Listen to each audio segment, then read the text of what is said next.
Everyone, welcome back to my channel. কেমন আছো তোমরা সবাই? আশা করি তোমরা খুব খুব খুব ভালো আছো, আর আমিও খুব ভালো আছি। আজকে হচ্ছে শনিবার, এখন বাজে হচ্ছে 6টা। আমরা ঠিক 6টার সময় রওনা দিচ্ছি দুর্গাপুরের উদ্দেশ্যে। আমরা গাড়িতে আছি 4 জন। আমি, দেখতে পাচ্ছি আমার বোন, সামনে হাজব্যান্ড আর তার বন্ধু। তো চলো দেখতে থাকো দুর্গাপুরে কি করছি কি না করছি, গিয়ে পরপর ব্লগ আসবে, তোমরা কিন্তু দেখতে থাকো।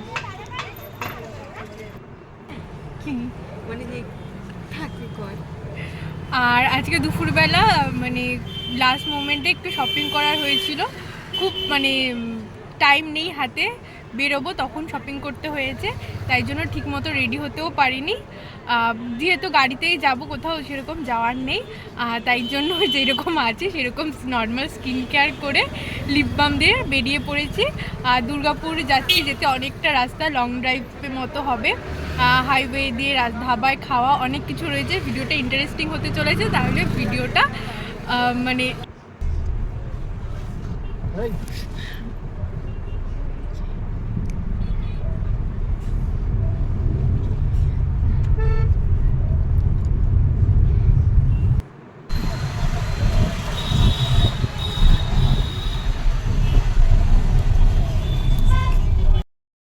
শহর খুব বাজে অবস্থা।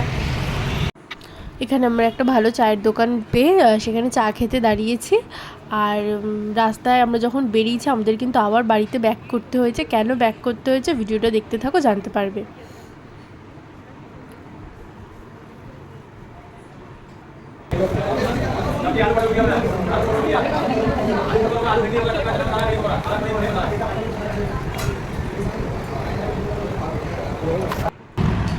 তো হ্যাঁ, যেটা বলছিলাম যে আমরা রাস্তায় অনেকটা বেরিয়ে চলে এসেছি, প্রায় সোদপুর পেরিয়ে চলে এসেছি। তখন আমাদের মনে হয়েছে যে আমাদের সাথে আমাদের গাড়ির কাগজপত্র কিছু ছিল না।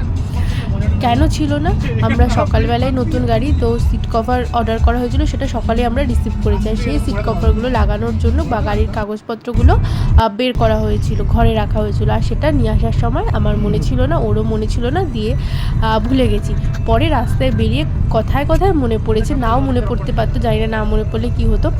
মনে পড়েছে যে সেটা একটা ভালো দিক, যে মনে পড়েছে 1 ঘন্টা পর আবার আমরা বাড়ি গেছি, বাড়ি থেকে আবার কাগজপত্র নিয়ে আবার আমাদের জার্নি স্টার্ট করেছি। তো ইজ ওকে। যদি রাস্তায় আমরা মনেই না পড়তো, তাহলে আর যদি রাস্তায় আমাদের পুলিশ চেক ইন করতো, আর যদি আমাদের গাড়ির কাগজপত্র আমাদের কাছে না থাকতো, তাহলে আরও বড় সমস্যা হতো, ফাইন দিতে হতো। কিন্তু গুড লাক যে আমাদের মনে পড়ে গেছে। একটু টাইম লেগেছে, একটু খাটনি হয়েছে, বাট ইট ইজ ওকে। আর এরপরে কিন্তু জার্নিটা খুব স্মুথ আর খুব ভালো ছিল, সেটা নিয়ে কোনো সন্দেহ নেই। তো ভিডিওটা দেখতে থাকো। কথা বলতে বলতে আমরা চলে এসেছি শক্তিগড়। এখান থেকে ল্যাংচা ভবন থেকে আমরা ল্যাংচা নিয়ে নেব, আর কিছু মিষ্টি, সীতাভোগ, মিহিদানা এইসব নেব। আর আমরা এখানে দাঁড়িয়ে কিছু ফটোশ্যুট নিয়ে আর কিছু মিষ্টি নিয়ে আমরা রওনা দেব। আর এই রাস্তায় কিন্তু সেরকম কোনো লেট হয়নি, সেরকম কোনো জ্যামও ছিল না, তাই আমরা খুব তাড়াতাড়ি পৌঁছে গেছি রাত 11:30টার মধ্যে। তো সকাল থেকে আবার ভিডিওটা স্টার্ট করলাম।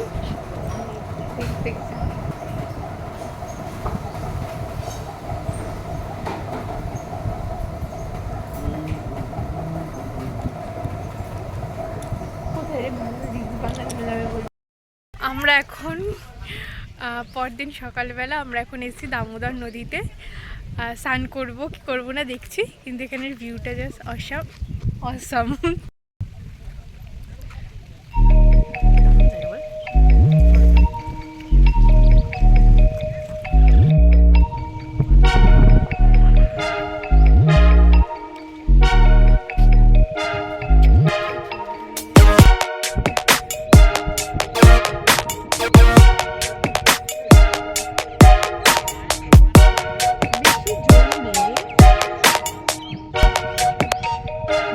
কি পরিষ্কার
রাত্রে 1:30-2টার সময় ঘুমিয়েছি, তাই আর কালকে আর ভিডিও করা হয়নি। তো আজকে দুপুরবেলা থেকে ভিডিওটা আবার স্টার্ট করলাম।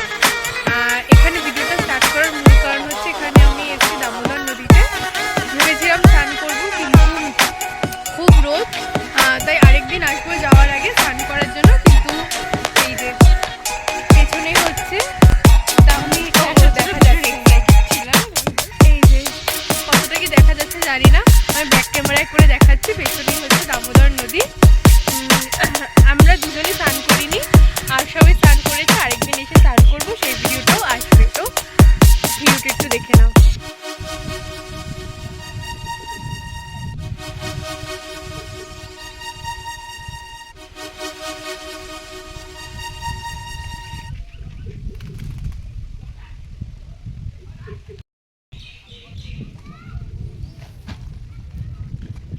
আর ফটো দিন।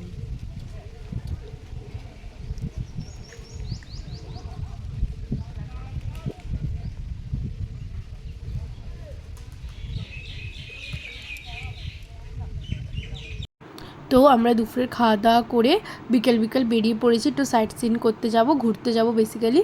তো চলো দেখতে থাকো আমরা কোথায় যাচ্ছি, কি করছি। আমরা কিন্তু খুব মজা করতে করতে, এনজয় করতে করতে জার্নিটা কমপ্লিট করেছি।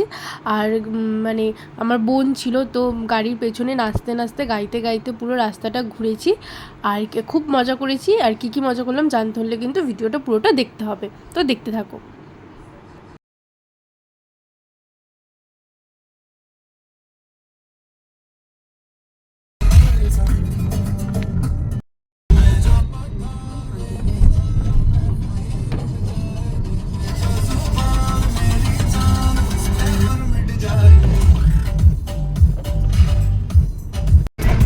বিকেলবেলা এই রাস্তার ভিউটা জাস্ট অসাধারণ লাগছিল গাড়ি থেকে। আর এখানে এতটা গাড়ি স্পিডে চলছিল না, আমি স্পিড বাড়িয়ে দিয়েছি ভিডিওটা, নাহলে ভিডিওটা অনেক বড় হয়ে যেত। আর শুধু চারপাশটা দেখো, দেখলেই মন ভরে যাবে, এমন একটা দৃশ্য মনে হচ্ছিল যেন অন্য কোথাও ঘুরতে এসেছি। তো আর তারপরে আমরা কোথায় যাচ্ছি সেটাও কিন্তু দেখতে থাকো, সেই জায়গাটা আরও বেশি সুন্দর।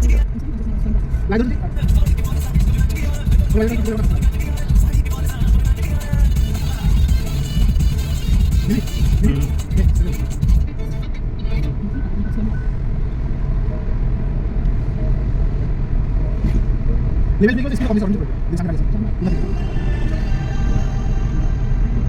नहीं क्यों बोल रहा हम तो क्या चला चला हम लोग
এখানে একটু নিজেকে দেখিয়ে নিলাম। আর আমরা কিন্তু যাচ্ছি এখানে একটা শিব মন্দিরে, আর এখানে একটা পার্ক রয়েছে, সেই পার্কে। তো প্রথমে পার্কে যাব আর তারপরে শিব মন্দিরে যাবো। আর পার্কে গিয়ে সেখানে তেমন কিছুই ছিল না দেখার, আর ভিডিও করার মতনও কিছু ছিল না, তাই সেখানে আর ভিডিও করে নিয়ে একেবারে মন্দিরটা গিয়ে তোমাদের দেখাবো।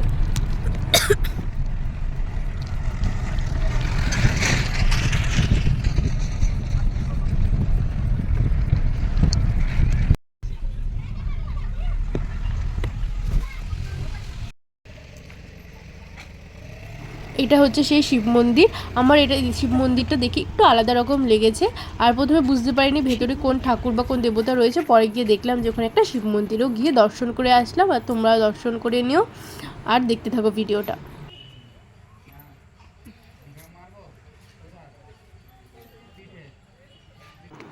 আমরা এরপরে চলে এসেছি অজয় নদীর তীরে, কিন্তু নদীর খুব কাছে যাইনি, তাই আর ভিডিও করা হয়নি। এরপরে চা টা খেয়ে বাড়ি চলে এসেছি। আর ভিডিওতে দেখানোর মতো কিছু ছিল না, তাই আর ভিডিও করিনি। আর ভিডিওটা এখানেই শেষ করছি। ভিডিওটা ভালো লাগলে লাইক, কমেন্ট ও শেয়ার করো। আর দুর্গাপুরের কিন্তু আরও অনেক ভিডিও আসতে চলেছে, তাই বেল আইকনটা প্রেস করে দিও। Bye bye.